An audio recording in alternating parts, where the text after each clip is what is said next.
नमस्कार, मैं doctor Rupa Mangalani, associate professor political science department में। हमारा आज का टॉपिक है संसद की प्रक्रियाएं। तो हम जानते हैं कि संसद निश्चित प्रक्रिया से संचालित होती है, भारत की संसद।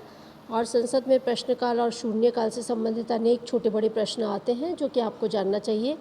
तो प्रश्नकाल के संबंध में जो है प्रश्नकाल का तात्पर्य उस अवधि से है जिसमें संसद सदस्यों द्वारा लोक महत्व के किसी मामले पर जानकारी प्राप्त करने के लिए मंत्रिपरिषद से प्रश्न पूछे जाते हैं। यह समय संसद के दोनों सदनों के प्रत्येक बैठक प्रतिदिन जो प्रत्येक बैठक होती है उसके आरंभ में 1 घंटे का होता है। अच्छा, प्रश्नकाल के दौरान क्या होता है? प्रश्नकाल के दौरान भारत सरकार से संबंधित मामले उठाए जाते हैं। गवर्नमेंट ऑफ इंडिया से रिलेटेड जो क्वेश्चंस हैं वो उठाए जाते हैं।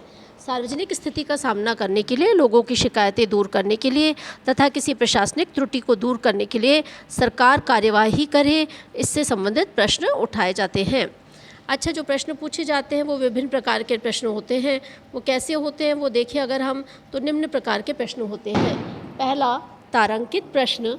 जिन प्रश्नों का उत्तर सदस्य सदन में तुरंत चाहता है उसे तारांकित प्रश्न कहा जाता है।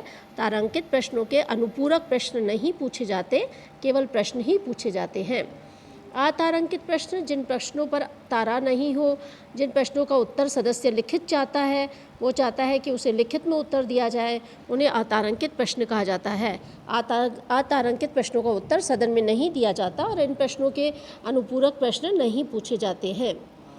अल्प सूचना के प्रश्न, जो प्रश्न अविलंबनीय लोक महत्व के हो, अत्यावश्यक हो, उन्हें साधारण प्रश्न के लिए निर्धारित 10 दिन की अवधि से कम समय में सूचना देकर पूछा जा सकता है, उन्हें अल्प सूचना प्रश्न कहा जाता है। इसी प्रकार चौथे प्रकार के प्रश्न हैं गैर सरकारी सदस्यों से पूछे जाने वाले प्रश्न। संसद में मंत्रिपरिषद के सदस्यों के अतिरिक्त अन्य सदस्यों, जिन्हें गैर सरकारी सदस्य कहा जाता है, से भी प्रश्न पूछे जा सकते हैं जब प्रश्न का विषय किसी ऐसे विधेयक या संकल्प अथवा सदन के कार्य के किसी अन्य विषय से संबंधित हो जिसके लिए वह सदस्य उत्तरदायी रहा हो, तो उस सदस्य से वह प्रश्न पूछा जाता है। एक अन्य चर्चा होती है, उसे कहते हैं आधे घंटे की चर्चा। जिन प्रश्नों का उत्तर सदन में दे दिया गया हो और उन प्रश्नों से उत्पन्न होने वाले मामलों पर चर्चा लोकसभा में 3 दिन जैसे सोमवार, बुधवार तथा शुक्रवार को बैठक के अंतिम आधे घंटे में की जा सकती है। राज्यसभा में ऐसी चर्चा किसी दिन जिसे सभापति नियत करे, अर्थात जो दिन सभापति नियत करेगा कि इस दिन होगी आधे घंटे की चर्चा, तो वहाँ की जा सकती है। लेकिन चर्चा का समय सामान्यतः सायकाल 5 से 5:30 बजे का होता है। ऐसी चर्चा का विषय क्या होना चाहिए? ऐसी चर्चा का विषय पर्याप्त लोक महत्व का होना चाहिए तथा विषय हाल के किसी तारांकित, अतारांकित या अल्प सूचना वाले प्रश्न का विषय हो और जिसके उत्तर के किसी तथ्यात्मक मामले का आगे स्पष्टीकरण आवश्यक हो। ऐसी चर्चा को उठाने की सूचना कम से कम 3 दिन पहले दी जानी चाहिए। तो इस प्रकार हम देखते हैं कि प्रश्नों के जो प्रकार हैं वो तारांकित, अतारांकित प्रश्न हैं, अल्प सूचना के प्रश्न हैं, और आधे घंटे की चर्चा जो है वो भी तारांकित और तारांकित और अल्प सूचना के प्रश्नों से जुड़ी हुई है।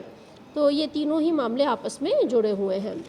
एक अन्य महत्वपूर्ण चीज़ है वो है शून्यकाल। तो संसद के दोनों सदनों में प्रश्नकाल के ठीक बाद के समय को शून्यकाल कहा जाता है, 0 आवर कहा जाता है। और ये 0 आवर सामान्यतः दोपहर 12 बजे से प्रारंभ होता है और 1 बजे तक चलता है। शून्यकाल का राज्यसभा या लोकसभा की प्रक्रिया तथा संचालन के नियम में कोई भी उल्लेख नहीं है। ये महत्वपूर्ण है। अक्सर ये प्रश्न पूछा जाता है कि कौन सा वो काल है जिसका प्रक्रिया में कोई उल्लेख नहीं है, तो वो शून्यकाल या 0 आवर है। इस काल में अर्थात 12 बजे से 1 बजे के समय को शून्यकाल का नाम समाचार पत्रों द्वारा दिया गया है, न्यूज़पेपर्स द्वारा दिया गया है। इस काल के दौरान सदस्य अविलंबनीय महत्व के मामलों को, बहुत जो अत्यधिक आवश्यक मामले हैं उनको उठाते हैं तथा चाहते हैं कि उस पर तुरंत कार्यवाही हो। इसीलिए हम देखते हैं कि 0 आवर्स में वो मैटर आते हैं जो बहुत महत्वपूर्ण हो और चाहते हैं कि उस पर तुरंत ही कार्यवाही हो। जहाँ तक संसद में मामले उठाने की प्रक्रिया है, तो आधे घंटे की चर्चा को छोड़कर संसद में किसी भी प्रश्न को पूछकर उसका उत्तर पाने में कम से कम 10 दिन का समय लगता है, जिस कारण किसी अविलंबनीय या सार्वजनिक महत्व के मामलों को उठाने की प्रक्रिया के संबंध में संसद के दोनों सदनों की प्रक्रिया तथा संचालन के नियमों में मामलों को उठाने की प्रक्रिया विहित की गई है। इन नियमों में 2 प्रकार के मामलों का उल्लेख है और उनको संसद में उठाने की कई प्रक्रियाएं निहित की गई है, जिसका विवरण निम्न प्रकार है। पहला है प्रस्ताव, जिसको बोलते हैं स्थगन प्रस्ताव। तो स्थगन प्रस्ताव पेश करने का मुख्य उद्देश्य क्या है? उद्देश्य यह है कि किसी भी अविलंबनीय लोक महत्व के मामले की ओर सदन का ध्यान आकर्षित करना होता है। जब इस प्रस्ताव को स्वीकार कर लिया जाता है, तब सदन अविलंबनीय लोक महत्व के किसी निश्चित मामले पर चर्चा करने के लिए सदन का नियमित कार्य रोक देती है।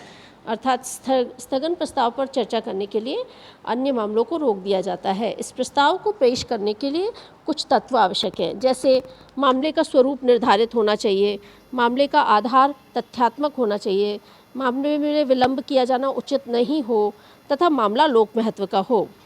स्थगन प्रस्ताव के कुछ विषय हैं, जैसे कि देश की राजनीतिक स्थिति, अराजकता, बेरोजगारी, रेल दुर्घटनाएं, मिलों का बंद होना, सामान्य अंतर्राष्ट्रीय स्थिति, ये सब स्थगन प्रस्ताव के महत्वपूर्ण मामले हैं।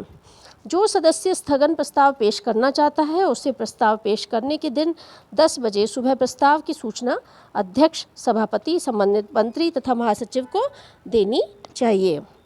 यदि अध्यक्ष को ये समाधान हो जाए कि ये मामला नियम के अनुकूल है, तो वह प्रस्ताव पेश करने की अनुमति दे देता है। तो प्रश्नकाल की समाप्ति के बाद सदन की अनुमति से ऐसा प्रस्ताव, स्थगन प्रस्ताव पेश किया जा सकता है और ऐसे प्रस्ताव पर विचार विमर्श 4 बजे से लेकर 6:30 बजे तक होता है। स्थगन प्रस्ताव को सरकार के विरुद्ध निंदा प्रस्ताव भी कहते हैं। ये अत्यधिक महत्वपूर्ण है।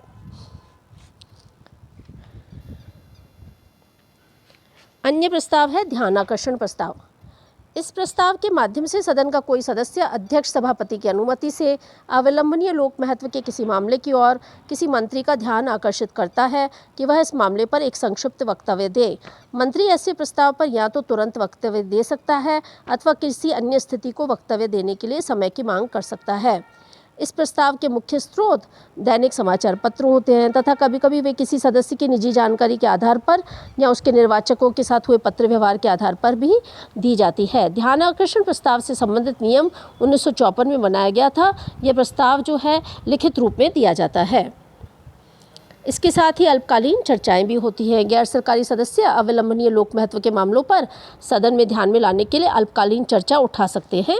अल्पकालीन चर्चा उठाने की प्रथा 1953 में प्रारंभ की गई थी और इसके साथ ही नियम संख्या 377 भी होता है। जो मामले व्यवस्था के प्रश्न नहीं होते या जो प्रश्नों, ध्यानाकर्षण प्रस्तावों आदि से संबंधित नियमों के अधीन नहीं उठाए जाते, ऐसे मामलों को नियम 377 के तहत उठाया जा सकता है। नियम 377 के अधीन सबसे पहले मामला 14 मई 1966 को उठाया गया था। तो इस प्रकार हमने देखा। इसी के साथ सार्वजनिक रुचि के मामलों पर भी चर्चाएं उठाने के लिए अलग अलग प्रस्ताव आते हैं। मूल प्रस्ताव आता है, राष्ट्रपति के अभिभाषण पर धन्यवाद प्रस्ताव आता है। अविश्वास प्रस्ताव तो आप जानते ही हैं कि इस प्रस्ताव के माध्यम से सदन का कोई सदस्य मंत्रिपरिषद में अपना अविश्वास व्यक्त कर सकता है और यदि अविश्वास प्रस्ताव पारित कर दिया जाए तो मंत्रिपरिषद को त्यागपत्र देना होता है। लोकसभा के अध्यक्ष और उपाध्यक्ष को हटाने के लिए भी प्रस्ताव आता है। विशेषाधिकार प्रस्ताव संसद के किसी सदस्य द्वारा प्रस्तुत किया जाता है जब उसे लगता है कि मंत्रिपरिषद के किसी सदस्य ने संसद में जो है झूठा तथ्य प्रस्तुत किया हो, तो सदन के विशेषाधिकारों का उल्लंघन किया हो, तो विशेषाधिकार प्रस्ताव आता है। इसी तरह से संशोधन प्रस्ताव आता है। मूल प्रस्ताव में संशोधन करने के लिए प्रस्ताव आता है। अनुषंगी प्रस्ताव भी होते हैं, प्रतिस्थापन प्रस्ताव भी होते हैं।